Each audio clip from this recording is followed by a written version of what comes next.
नमस्ते मेरे प्यारे बच्चों। आप सब लोग कैसे हो? सभी पढ़ने के लिए तैयार बैठे हो ना?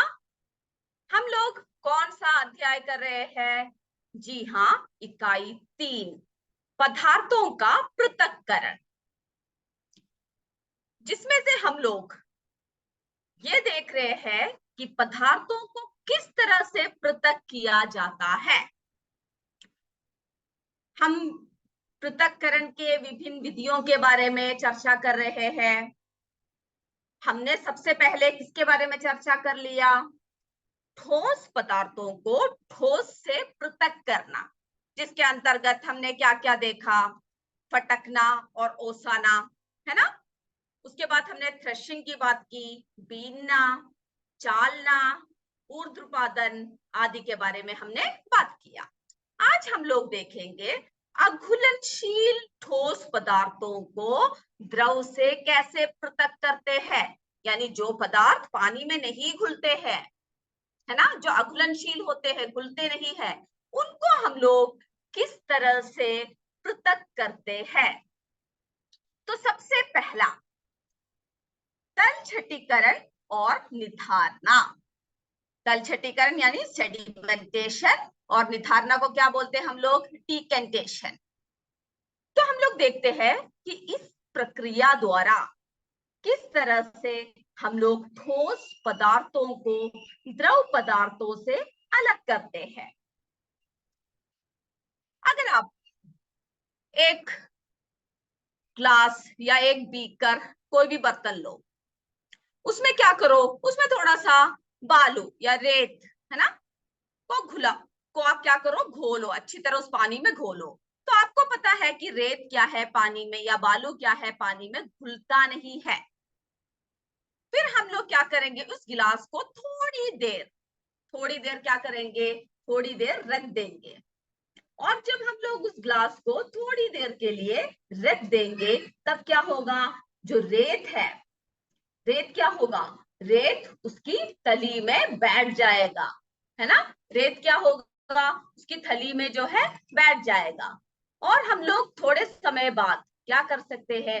रेत को अलग कर सकते हैं। देखिए रेत क्या हुआ, थोड़ी देर बाद उसकी तली में बैठ गया, है ना? ये देखिए, जिसको हम लोग सेडिमेंटेशन या तलछटीकरण कहते हैं। और पानी क्या आ गया? पानी इसके ऊपर आ गया, जिसको हम लोग क्या बोलते हैं? निथारना या डिकेंटेशन। फिर हम लोग क्या करेंगे? एक अलग बीकर या बर्तन लेकर हम लोग क्या करेंगे? उस पानी को, यानी जिसमें हमने रेत खोल रखा है, 5-10 मिनट आप क्या करोगे? आप वेट करोगे कि वो सब नीचे क्या है, नीचे के तली में जम जाए। उसके बाद आप धीरे से उस बर्तन को उठाकर क्या करोगे? पानी को अलग बर्तन में कर लोगे, और उसके नीचे आपको क्या मिलेगा? रेत या बालू, है ना? इस प्रकार बालू और पानी के मिश्रण को क्या है? अलग करना, है ना? मिश्रण को बालू से, या बालू या पानी के मिश्रण को बालू से अलग करने को हम लोग क्या कहते हैं? तलछटीकरण या सेडिमेंटेशन, है ना? अंग्रेजी में क्या बोलते हैं? सेडिमेंटेशन। और पानी को पृथक करना, जो पानी को पृथक करना है, उसको हम लोग क्या बोलते हैं? निथारना या डिकेंटेशन। आप घर में जाकर ये परीक्षण कर सकते हो। कोई भी पदार्थ जो पानी में नहीं घुलता है, अघुलनीय, अघुलनशील पदार्थ, जिसको आप क्या करोगे? आप पहले पानी में घोल दोगे, और थोड़ी देर बाद आप देखोगे कि वो पानी के सतह पर कहीं भी वो जमा हो जाता है। और उसके बाद जो पानी और जो पदार्थ है, उसको अलग करने की प्रक्रिया को हम लोग क्या बोलते हैं? तलछटीकरण और निथारना। जो पानी को अलग कर दिया, क्या है? डिकेंटेशन, निथारना, है ना? जो द्रव में अघुलनशील हो तथा भारी होने के कारण क्या होता है? वो उसकी पैंदी में या उसके नीचे बैठ जाता है, और इसको हम लोग बोलते हैं सेडिमेंटेशन। और पानी को पृथक करना, डिकेंटेशन। तो अब आपको समझ में आ गया होगा तलछटीकरण और निथारना क्या है। यानी क्या है? जब पानी से हम लोग, जैसे हमने उदाहरण के रूप में क्या लिया है? बालू या रेत, है ना, को अलग करना। किससे अलग करना? जब पानी में घोल देते हैं उसको क्या करते हैं? पानी के मिश्रण से, है ना। बालू को किससे अलग करते हैं हम लोग? पानी के मिश्रण से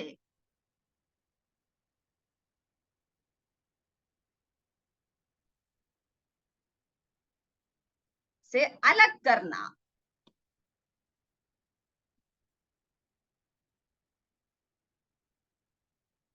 क्या कहते हैं अलग करना?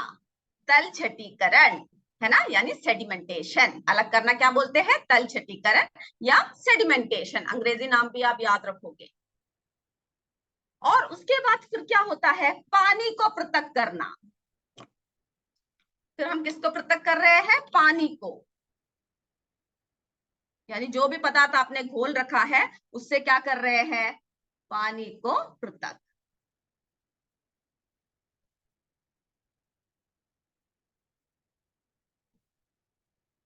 और उसको क्या बोलते हैं हम लोग? निथारना, है ना, यानी डिकेंटेशन।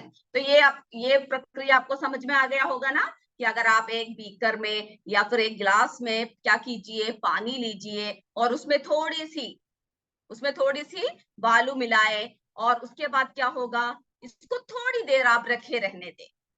फिर हम देखते हैं कि थोड़ी देर बाद, 5-10 मिनट बाद आप देखोगे कि जो है, जो आपने उसमें बालू मिला रखा है वो उसके नीचे बैठ जाती है, उसके तली में जाकर बैठ जाती है, और पानी जो है ऊपर आ जाता है। और उसके बाद क्या होगा? आप एक दूसरे बर्तन में, बीकर में आप क्या करोगे? धीरे धीरे उस पानी को अलग कर लोगे, और नीचे आपको क्या मिलेगा? रेत जमा हुआ मिलेगा।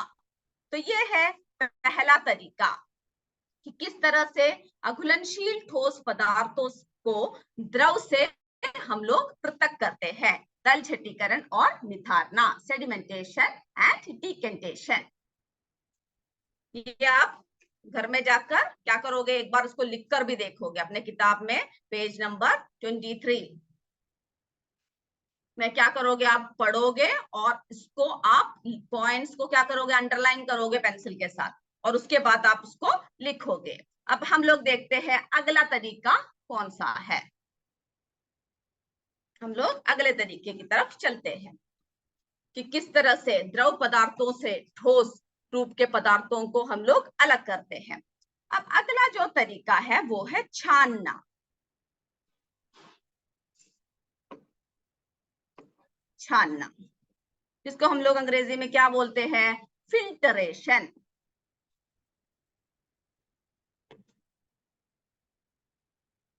फिल्टरेशन,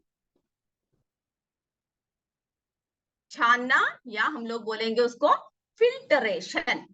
आपको पता है ना, जब घर में जब आपकी मम्मी सब चाय सब बनाती है तो क्या करती है? चाय को पहले छानते हैं, है ना। बिना छाने ऐसे थोड़ी आपको दे देते हैं। आपकी मम्मी क्या करेगी? चाय पत्ती, जब आप चाय को छानते हैं तो देखिए क्या होता है इसमें? चाय पत्ती जो है छन्नी में क्या हो जाता है? रह जाता है। और नीचे क्या आता है? उसकी शुद्ध रूप, चाय का शुद्ध रूप कहाँ होता है? नीचे होता है ना। हम लोग क्या करते हैं जब चाय बनाते हैं, या कोई भी पदार्थ जिसमें हमने कुछ घोल रखा हो, हम लोग किसी को कुछ दे रहे हो, या फिर शरबत आपकी मम्मी बनाती है तो उसमें नींबू निचोड़ते समय हो सकता है उसके बीज सब पड़े हो, तो क्या करते हैं? इस तरह से एक छन्नी लेकर उसको छानते हैं, जिससे कि क्या होता है? द्रव में जो भी अघुलनशील पदार्थ होते हैं वो पृथक हो जाते हैं, उसके ऊपर आ जाते हैं, जिसे हम क्या बोलते हैं? छानना, फिल्टरेशन। क्या बोलते हैं उसे? छानना। जैसे कि क्या बोलते हैं? फलों फलों तथा सब्जियों के रसों को, है ना, पीने से पहले क्या करेंगे हम लोग? उसके बीजों को, और तथा उसमें क्या है? उसके जो ठोस ठोस जो बूंदे होते हैं उन सबको हम लोग क्या करते हैं? अलग कर देते हैं। जैसे जूस बनाते समय संतरे की, मौसम्बी की आदि जूस बना रहे हो तो क्या होता है? उसमें बहुत सारे बीज होते हैं, और उसमें जो है संतरे आदि की जो है उसमें क्या होता है? उसमें ठोस बूंदे होती है, जिसको छन्नी द्वारा अलग करते हैं। तो इसको हम लोग क्या बोलते हैं? फिल्टरेशन या छानना। और हम लोग छानने के और भी अलग तरीके हैं, फिल्टरेशन बोलते हैं जिसे छानना। ये देखिए फिल्टरेशन, ये देखिए इसमें क्या होता है कि हम लोग जो है एक छानना पत्र यानी फिल्टर पेपर, ये देखिए फिल्टर पेपर रखा हुआ है, जो कैसा होता है, एक त्रिकोण आकार का होता है। जब आप परीक्षण करते हो तो आप लैब में सब जाकर, परीक्षणशाला में सब जाकर आप ये देख सकते हो। तो जो है छानना पत्र या जिसे हम लोग सोखता पत्र भी बोलते हैं, गोल आकार की कागज का बना होता है और इसमें अत्यंत छोटे छोटे क्या होते हैं, छिद्र होते हैं। और जो भी पदार्थ या जो भी द्रव हम लोग इसमें से डालते हैं, जैसे बीकर से या ग्लास से जो भी है पदार्थ, हम लोग जब फिल्टर पेपर इसके बीच में रखकर डालते हैं तब क्या होता है, इसमें जो जो पदार्थ जो हमें नहीं चाहिए, जो जो इसकी रेसिड्यू, जो जो इसकी इसमें जो होता है गंदगी या जो भी पदार्थ जो हमें नहीं चाहिए वो इसमें रह जाता है, छोटे छोटे छिद्र होते हैं। और जो छना हुआ पानी क्या होता है, जो फिल्ट्रेट यानी जो फिल्टर होकर जो पानी आता है वो कहाँ आता है, नीचे आता है। तो जिस तरह से हम लोग छन्नी का इस्तेमाल रसोई में करते हैं, उसी तरह से क्या है, हम लोग प्रयोगशाला में भी कई तरीके के फिल्टर पेपर आदि से हम लोग क्या कर सकते हैं, सारे द्रवों को सबको छान सकते हैं, है ना। जो कैसा होता है छानना पत्र, फिल्टर पेपर, एक एक सोख, जिसे हम सोखता पत्र बोलते हैं, गोल आकार का कागज का बना होता है। और इसमें जो है अत्यंत छोटे छोटे छिद्र होते हैं। इसमें हम छोटे कणों को द्रव से छानकर क्या करते हैं, पृथक करते हैं। इसमें कण क्या है, यहाँ पर जम गया।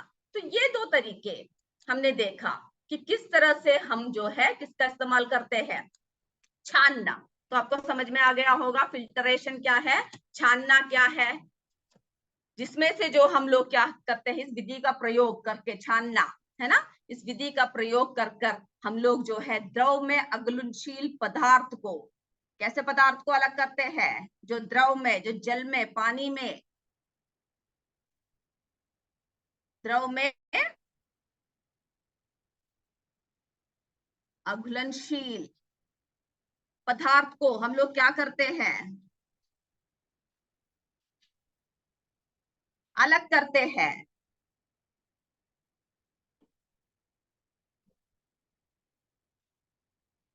को छानकर अलग करते हैं, छानकर क्या करते हैं, पृथक करते हैं।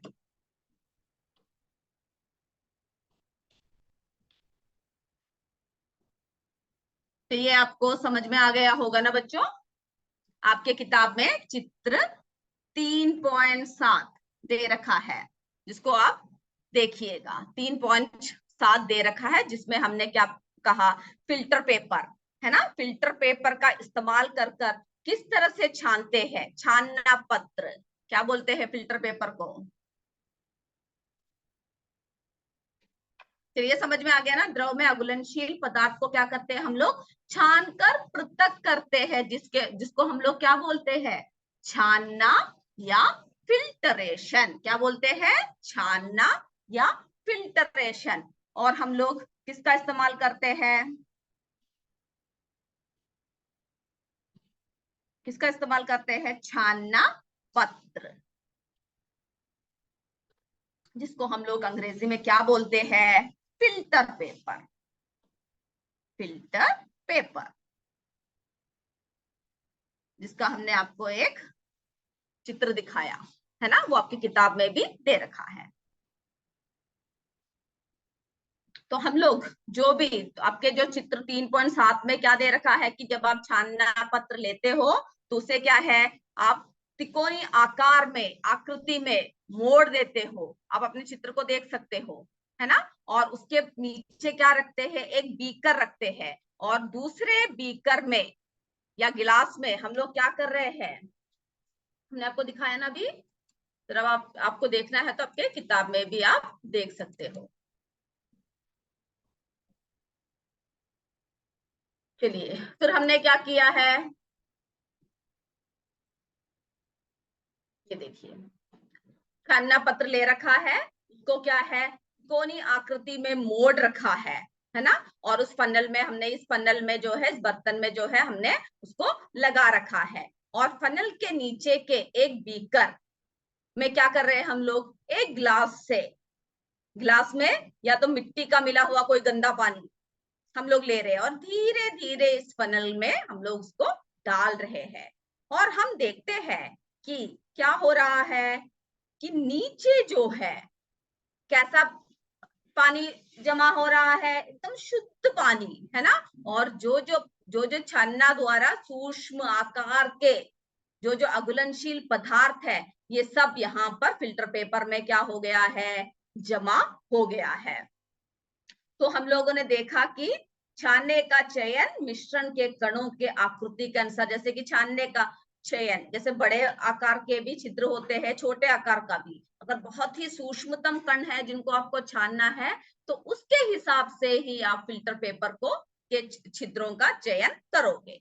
तो ये परीक्षण आपके किताब में भी दे रखा है, आपको समझ में आ गया होगा कि किस तरह से इसको छानते हैं।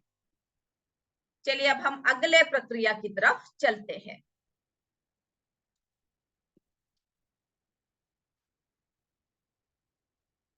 अब हम लोग देखते हैं अगला प्रक्रिया क्या है।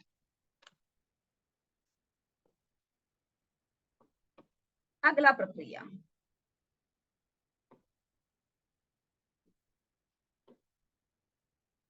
आपकेंद्रण, या जिसको हम लोग सेंट्रीफ्यूगेशन भी बोलते हैं, अंग्रेजी में क्या बोलेंगे,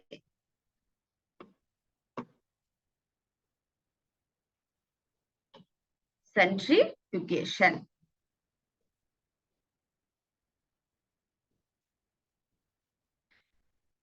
आपकेंद्रण, सेंट्रीफ्यूगेशन, अब हम लोग देखते हैं ये क्या है।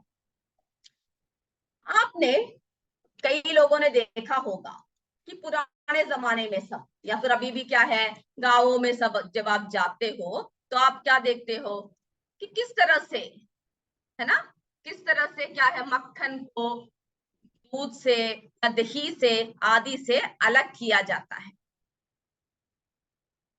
अगर आपने आपने कृष्णा, है ना, श्री कृष्णा सब सीरियल सब देखे होंगे तो क्या होगा, उसमें आप देखते होंगे कि कृष्णा की माँ किस तरह से मक्खन को अलग करते हैं। तो आपने इस तरह के बर्तनों को वहां सब देखा होगा, या तो आप अपने मम्मी से घर में जाकर पूछिएगा कि इस तरह के बर्तन अभी भी कई गांवों में मिलेंगे आपको। लेकिन आजकल क्या है, हम लोगों ने अलग अलग तरीकों का इस्तेमाल कर लिया है। तो घरों में जो है, दही को मथनी से फेंट कर क्या कर रहे हैं, ये देखिए एक डंडी सा लगा रखा है और इसको हम लोग हाथों से ऐसे घुमा रहे हैं। तो दही को मथनी से फेंट कर मक्खन और छाछ को, है ना, ये देखिए ऊपर देखिए कैसे इसकी छाछ आ रहा है, मक्खन और छाछ को अलग करने का तरीका, है ना। ये सब क्या है, किसके लिए इस्तेमाल करते हैं, मक्खन और छाछ को पृथक करने के लिए। तो इस तरह का तरीका आपने, क्या डेयरी में दूध से मक्खन को कैसे निकालते हैं, आजकल नए तरीके हैं, लेकिन आपने गाँवों में या फिर कहीं भी जाओगे तो आप जरा पूछ के देखिएगा, अपने मम्मी से या अपने दादा दादी से पूछ के देखिएगा कि इस तरह के तरीके से हम लोग क्या करते हैं, मक्खन को दूध से पृथक करते हैं। और इसमें ये होता है कि जो हल्के हल्के कण जो है, या क्रीम या चिकनाई, कैसा होता है, जब हम लोग मथते हैं, जब इसको हम लोग क्या है इस तरह से हाथों से खींचते हैं, इस तरह से मथते हैं, तब जो हल्के कण निलंबित होते हैं, जो वो दूध के किसी भी बड़े बर्तन के में लेकर जब हम लोग उसको मथते हैं तो ऊपर को आ जाते हैं, पृथक हो जाते हैं। तो इससे क्या होता है कि चिकनाई के हल्के कण भारी कणों से पृथक हो जाते हैं। और इस प्रक्रम को अपेंद्रकरण क्या बोलते हैं, अपकेंद्रण, अपकेंद्रण कहते हैं। इस तरीके को हम लोग क्या बोलते हैं, अपकेंद्रण कहते हैं, सेंट्रीफ्यूगेशन, जिससे कि हल्के कण को भारी कणों से पृथक करते हैं। और जब हम लोग ये करते हैं तो क्या होता है, क्या होता है, दूध के जो भारी कण है वो तली में चला जाता है, इसके नीचे चला जाता है दूध के जो भारी कण है, और जो हल्के हल्के कण है यानी मक्खन कहाँ आ जाता है, इस बर्तन में ऊपर की तरफ आ जाता है। तो आपको समझ में आ गया ना क्या है। अब हम देखते हैं अपकेंद्रण क्या है।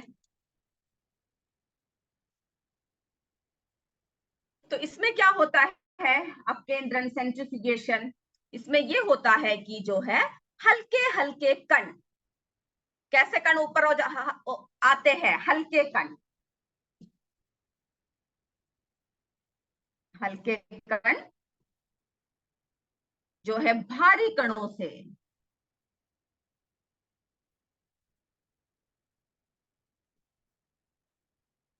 भारी कणों से क्या हो जाता है, पृथक हो जाता है, पृथक हो जाता है।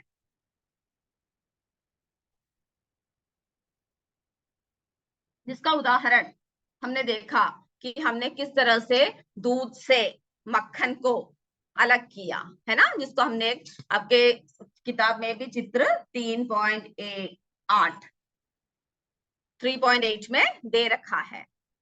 अपकेंद्रण किस तरह से हल्के कण को भारी कणों से पृथक किया जा सकता है, किस तरह से हल्के कणों को भारी कणों से पृथक किया जा सकता है। तो हमने क्या देखा कि किस तरह से, हमने क्या क्या देखा कि अघुलनशील ठोस पदार्थों को द्रव पदार्थों से किस तरह से हम लोग पृथक करते हैं, है ना। सबसे पहला तरीका हमने क्या देखा, तलछटीकरण और निथारना, तलछटीकरण और निथारना। और दूसरा हमने क्या देखा, छानना, है ना, फिल्टरेशन, छानना। और फिर हमने तीसरा हमने देखा अपकेंद्रण, सेंट्रीफ्यूगेशन, किस तरह से हम लोग जो है दूध आदि से मक्खन को या हल्के कणों को भारी कणों से हल्के कणों को हम लोग किस तरह से अलग करते हैं। अब हम लोग देखते हैं घुलनशील ठोस पदार्थों को द्रव से कैसे पृथक करते हैं। इसमें हमने क्या देखा कि अघुलनशील द्रव पदार्थों को, ठोस पदार्थों को किस तरह से द्रव से अलग करते हैं। और आज आप घर में जाकर एक काम कीजिएगा कि आप अपने नोटबुक में कैसे कैसे लिखोगे, सबसे पहले आप पॉइंट में लिखोगे कि ठोस पदार्थों को ठोस से पृथक करना। उसमें आप लोग फटकना, ओसाना यानी विनोइंग, फिर थ्रेशिंग लिखोगे, उन सब के बारे में आप लिखोगे इसके अंदर, किताब में से देखकर पढ़कर आप उसके बारे में लिखोगे। फिर बीनना क्या है, उसके साइड में भी अंग्रेजी में आप लिखोगे हैंड पिकिंग। छालना क्या है, सीविंग, है ना। और ऊर्ध्वपातन, सबलिमेशन, सबलिमेशन, सब्लिमेशन भी आप क्या करोगे, उसमें लिखोगे, अंग्रेजी में लिखोगे, और फिर आप उसके बारे में लिखोगे। फिर आप दूसरा पॉइंट लिखोगे अघुलनशील ठोस पदार्थों को द्रव से पृथक करना। और उसमें आप क्या करोगे, पहला आप लिखोगे तलछटीकरण और निथारना, है ना, साइड में आप अंग्रेजी में भी लिख के रखोगे सेडिमेंटेशन एंड डिकेंटेशन। उसके बाद आप छानना लिखोगे, फिल्टरेशन। उसके बाद आप केंद्रण लिखोगे, सेंट्रीफ्यूगेशन। इस तरह से आप अगर लिखोगे तो आपको क्या है, सारी बातें क्लियर हो जाएगी कि कौन कौन से तरीकों से हम लोग अलग कर रहे हैं। अब हम लोग तीसरा तरीका देख रहे हैं, घुलनशील ठोस पदार्थों को किस तरह से द्रव से पृथक करते हैं, है ना। घुलनशील, जैसे कि आपने नमक का घोल ले लिया, वो घुल गया पानी में, चीनी ले लिया, घोल दिया, वो घुल गया। तो किस तरह से हम लोग अलग करते हैं, तो उसमें सबसे पहला तरीका जो घुलनशीलों को हम लोग अलग करते हैं, सबसे पहला तरीका है वाष्पन विधि यानी इवापोरेशन मेथड।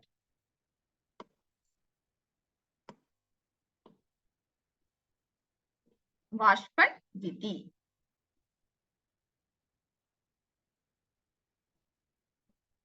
क्या है, इवापोरेशन, इवापोरेशन मेथड।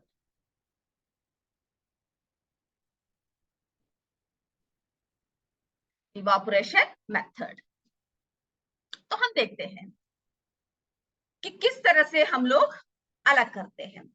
अब सोचिए, आपने एक बर्तन में क्या ले रखा है, थोड़ा सा नमक ले लिया, है ना। एक बर्तन में थोड़ा सा नमक ले लिया और एक मग में आधा मग पानी ले लिया। और क्या करोगे आप, उसमें नमक डालकर आप क्या करना है, गरम करना है। जितना भी नमक आपको उसमें डालना है, हम आपको ये तरीका पहले भी बता चुके हैं। जितना भी नमक आपको डालना है, वो नमक डालकर आप क्या करोगे, उस पानी को क्या करोगे, गरम करोगे, है ना। तो हम लोग देखेंगे कि गरम करते टाइम क्या होता है, वाष्प बनकर, है ना, उसको क्या होता है, वाष्प बनकर, वेपर्स बनकर ऊपर को उड़ते रहेंगे। और जब पूरा पानी का वाष्पीकरण हो जाएगा, जब क्या है, थोड़ी देर में सारा पानी वाष्प बनकर ऊपर उड़ जाता है, तो नीचे क्या रह जाएगा, जो नमक या चीनी जो भी आपने उसमें डाल रखा है, वो क्या होगा, वो उसमें दिखाई देगा आपको। तो इस तरीके से वाष्पीकरण, है ना, वाष्पीकरण से क्या कर सकते हो आप लोग, किसी भी द्रव का वाष्प में परिवर्तित होना, यानी द्रव को क्या कर दिया, वाष्प में परिवर्तित कर दिया आपने, गर्म करते गए आप क्या देखोगे कि ऊपर जो है वाष्प बनकर उड़ता जा रहा है।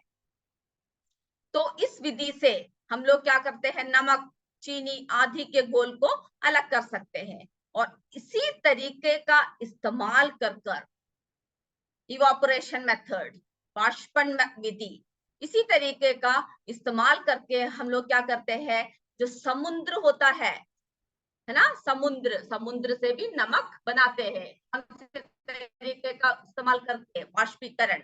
देखिए नमक बना हुआ है, समुद्र का पानी एक जगह इकट्ठा कर रखा है, और जब सूर्य की जब धूप उसमें पड़ती है, तब क्या होता है, पूरा पानी वाष्प होकर ऊपर उड़ जाता है, और फिर नीचे क्या मिलता है, नमक, है ना। तो इसी विधि द्वारा उपयोग करके, इसी विधि का उपयोग करके हम लोग क्या है, समुद्र से नमक प्राप्त किया जाता है। तो अगर आपसे कोई पूछे समुद्र से नमक कौन सी विधि का इस्तेमाल करके प्राप्त करते हैं, तो कौन सी विधि है वो, वाष्पन विधि, इवापोरेशन मेथड। तो हमने देखा क्या है, जब हम लोग पानी में नमक, चीनी कोई भी घोल ले हम लोग, और उसके बाद जब उसको गर्म करते हैं, तब क्या होता है, पूरा पानी जो है वाष्प बनकर ऊपर उड़ जाता है, और बाकी क्या बचता है उसमें, जो हमने घोल रखा हो, चाहे नमक हो चाहे पानी हो, वो क्या होता है उसमें बच जाता है ना, वो क्या होता है उसमें बच जाता है। तो ये तरीका आपको पता लगा ना, द्रव का वाष्प में परिवर्तित होना क्या बोलते हैं हम लोग, द्रव का, हम लोगों ने क्या किया, पानी को गर्म कर दिया, तो द्रव किसमें परिवर्तित हो गया, वाष्प में।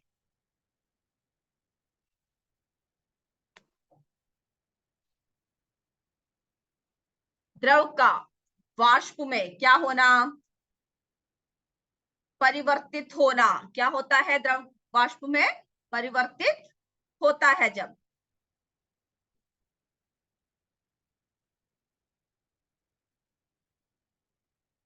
परिवर्तित होना, हम लोग क्या बोलते हैं उसको, वाष्पन, क्या बोलते हैं उसको, वाष्पन, यानी क्या हो जाता है, इवापोरेट हो जाता है, वाष्पन।